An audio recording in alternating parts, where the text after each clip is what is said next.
is Harley-Davidson making a big mistake? Stay tuned, folks. We'll be right back.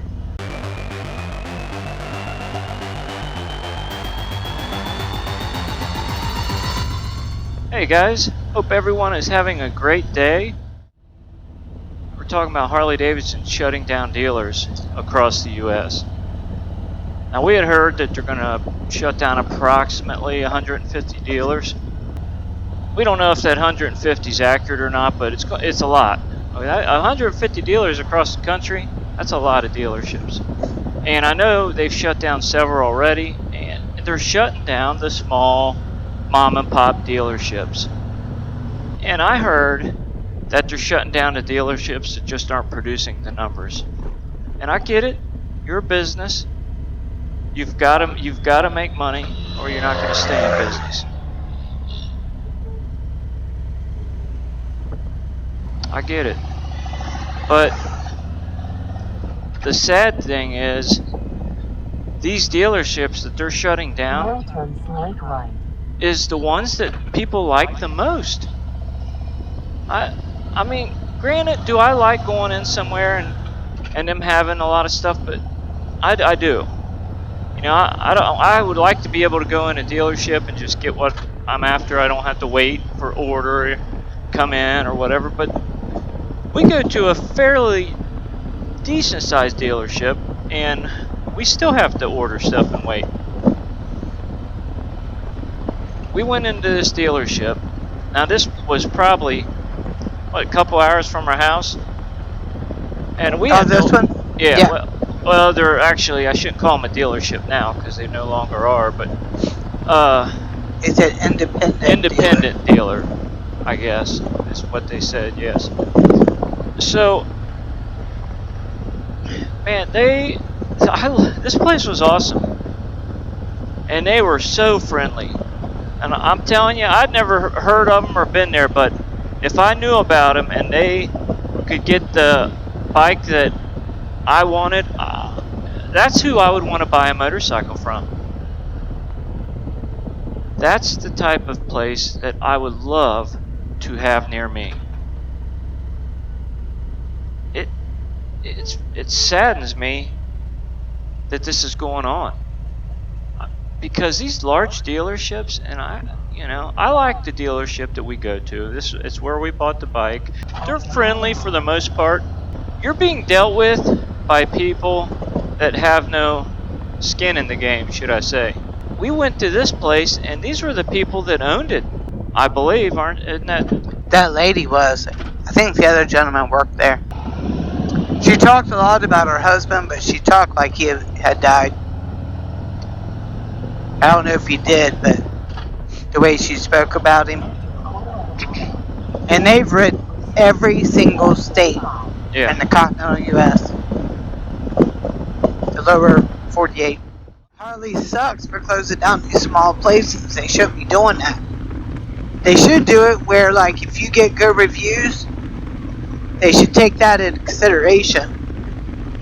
Well, the bottom line is, if these dealerships aren't making money, if they're not making sales, they're not buying bikes and getting bikes from Harley-Davidson.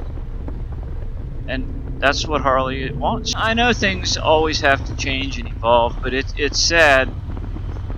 I guess it bothers me. Here's the thing.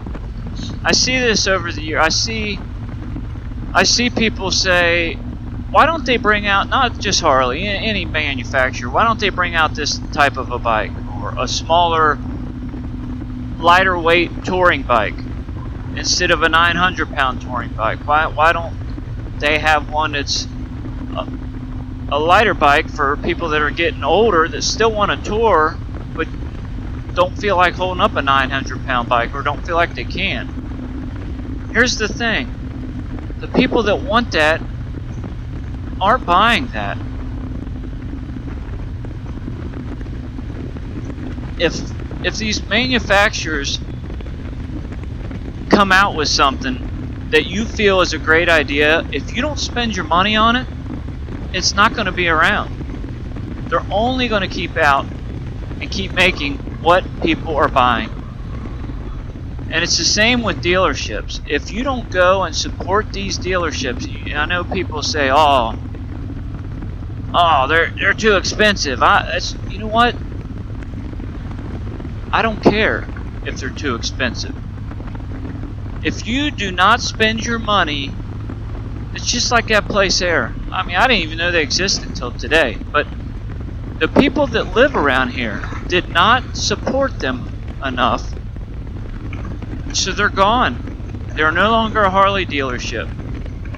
They are still in business, but I mean, and I don't know what kind of deal you could get, but I like the small mom and pop type places. We don't have any close by us, and it's a shame. Because, didn't he say the closest one was like almost an hour away? Yeah, it's closest dealership. Yeah. So it wasn't like they were close together. Right. So if you don't support a small mom and pop place, they're not gonna be there. Yeah, if you walk into a dealership, and a smaller dealership, like, you know, they treated me great. I love how they treated me. I got that one-on-one experience with them, and they were very friendly, welcoming. I mean, think about it. You hear story after story after story of walking into these bigger dealerships and then people treating you like garbage. And we've experienced it. These people, like I said earlier in the video, they have no skin in the game. So, and this is a whole nother video, but I would hire completely different people than what most of these dealerships hire. But guys, it's up to you and me what businesses stay open. It's up to us as motorcyclists on what businesses stay open. You're going to say, well, I'm not spending that much money. Well, you know what? Don't. But don't cry when there's nowhere you can go and look at something, touch something, see something in person. They're just not going to be there. You have got to spend the money at these places and support them. Like I said, Harley is they're going off the numbers. And it's a shame because these big dealerships are running people away from Harley. They're turning them off of Harley-Davidson. No one wants to go in somewhere or have a $25,000, $30,000 motorcycle and have a problem with it, and you be treated like garbage, which happens. They're like, this is the attitude a lot of these places have. We don't need you, you need us. And that's how you're treated. Harley-Davidson, you should somehow be more involved in your dealerships. And if they don't meet a certain standard, they should be either fined or something, reprimanded in some way. You should have hidden shoppers go in and bring bikes to them and make purchases and see how they're treating people. You see it all over the internet, and I don't get why you guys don't wake up to this. I don't know. What's your take, Mrs. Den? Well, too, I will say, you put your money where your mouth is. Because today we started to buy a rain suit, but they didn't have the right one. That's the only reason why we couldn't. But we made sure we bought a few things. You know what I mean? We didn't spend $100, but we did buy a couple things. We spent what, about almost $50? Yeah. We were going to spend over $250 there, but like I said, they didn't have the right rain suit for me. But we would have, and they were a little bit high on the price. So I mean, we looked. I always try to look to see. They were a little high, maybe. I don't know. We didn't have. They were about $40 higher than what we could have got it online. Yeah, but you know what? But we would have bought it. We would have paid it because they were a nice And we were there. We could try it on. You're not guessing what size. Exactly. And it's you pay for convenience, and like I said, we want to support places like that. So we would have spent the $40 extra or $35 or whatever it was extra at this place to support them. I think consumers have a lot more power than what a lot of them realize. You know what I mean? And I realize Amazon is a lot cheaper, but you're putting your neighbor out of a job. What's your take? Do you think that Harley-Davidson is making the right choice by shutting these dealerships down? I don't know what the answer is exactly, but I feel like Mrs. Den said, we as consumers have a lot more power in what is out there, what businesses are out there. But there's so many people that just don't care. I don't know. I mean, you know, think about it.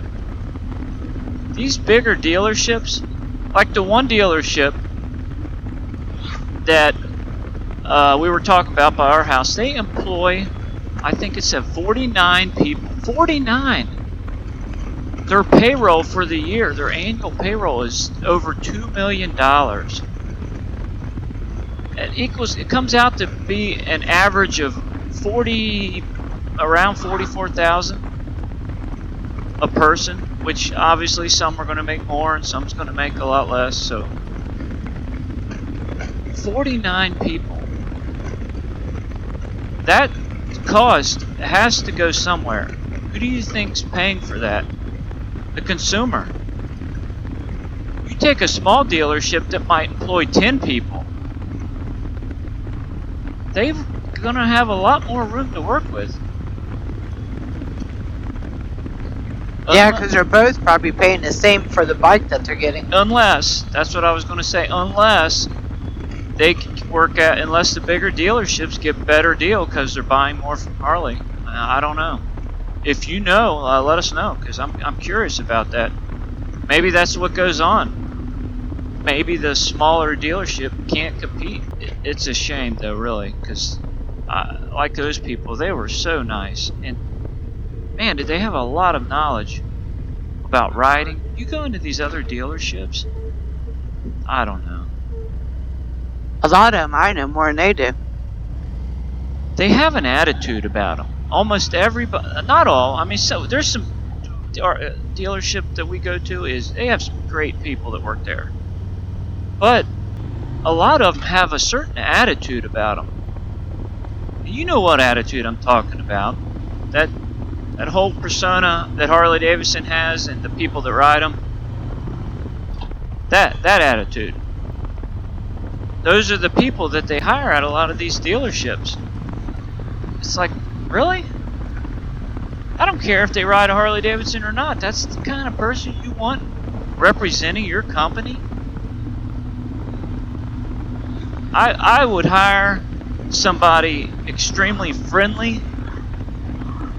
They don't even have to know a lot if they're willing to learn. I feel like the dealerships, the owners of the dealerships are, I don't know, they're not vested into their company. It's like, I don't know. There's a huge turnover rate, and I've heard some of the dealerships treat their employees horrible. I want to go into a dealership, I want people to be friendly, attentive. If I need help, I want to be able to get it. I want them to be knowledgeable. And honest. Honest, especially honest. And if they're not knowledgeable, that's fine. As long as they try to get the answer that I'm looking for. I mean, you know, a lot of the times, and I'm not the smartest guy in the world, but I'm not an idiot. So, I mean, I can tell when somebody's acting like they know what they're talking about, and they're really not. They're just giving me an answer. You know, that may fly with a lot of people. It doesn't with me. And that sticks with me when somebody does that to me. You know, I don't know. I guess it's more of a rant. But I kind of feel like Harley-Davidson is going the wrong direction. Comment down below We'd love to hear it, what you have to say about the direction Harley-Davidson is going. Thank you for watching, and please subscribe to our channel, guys. We'll talk to you later. See ya. Oh, sorry. Send me sliding forward. You okay? Yeah. My crap. Man, look at this. Oh, but that's a waterfall. You want to stop? Yeah. Look at that. That's really pretty. Huh. Yeah, let's just park right here. You guys, this is a spur of the moment stop.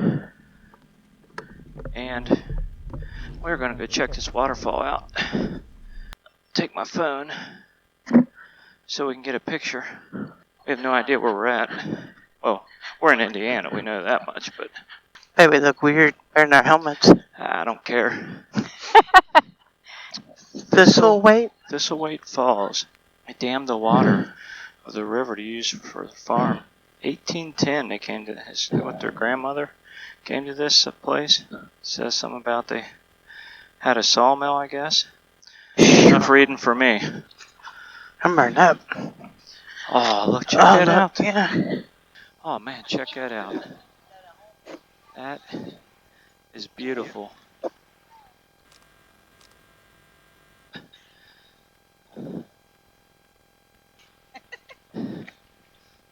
These are your size steps here, aren't they? Yeah, these are really good. So, we stopped at a dealership in Richmond, I think it is, Indiana. Well, I take that back. It used to be a dealership. There used to be a Harley dealership. And they're called, man, I'm out of shape. I'm breathing heavy. So they used to be called, what were they, what was their name? We already forgot the name. So, anyways, we stopped at this dealership. We actually thought they were a Harley dealership. We found out that they were a Harley dealership at one time. And Harley-Davidson shut them down. And it is a shame. They were the nicest people